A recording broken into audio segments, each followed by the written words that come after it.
sistemas, eles eram pensados para uma realidade de negócio. Então, o escopo era bem fechado, eram sistemas cliente e servidor. Então, dificilmente esses sistemas funcionariam 24/7. Os sistemas eles eram criados e usados por pessoas que conheciam um determinado nicho de negócio. Era um usuário qualificado, digamos assim. Exatamente.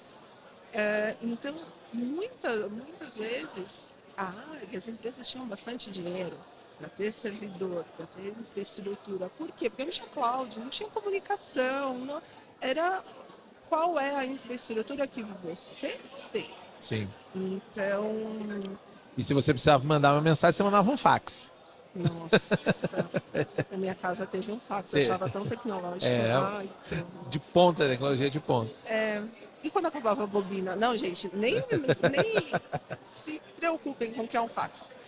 Mas os bancos de dados, logo que eu comecei a trabalhar, eram poucos. Eram o SQL Server, era o Oracle, era o Postgres, era o MySQL normalmente sendo usado com PHP nos sistemas web.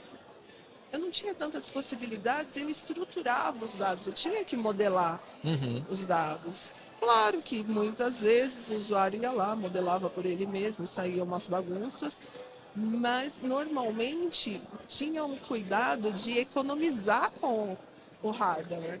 Sim. Então, eu começo com uma quantidade de dados bem menor, dados estruturados. Dados estruturados não quer nem dizer que tem dados de qualidade, mas eram dados que tinham um formato, tabela, linhas e colunas.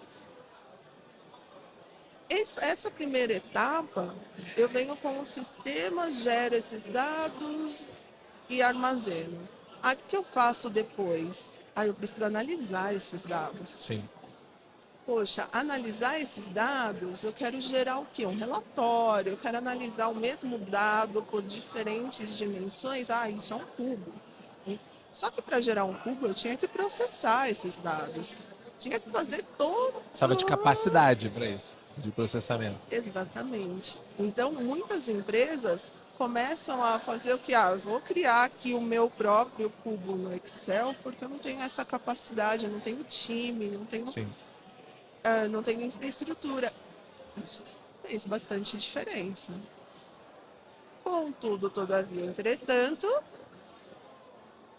a quantidade de dados cresceu. Eu tenho tempo para pergunta? Tem tempo para pergunta? Eu tenho tempo para pergunta? Tem tempo para pergunta. O podcast oficial do TDC.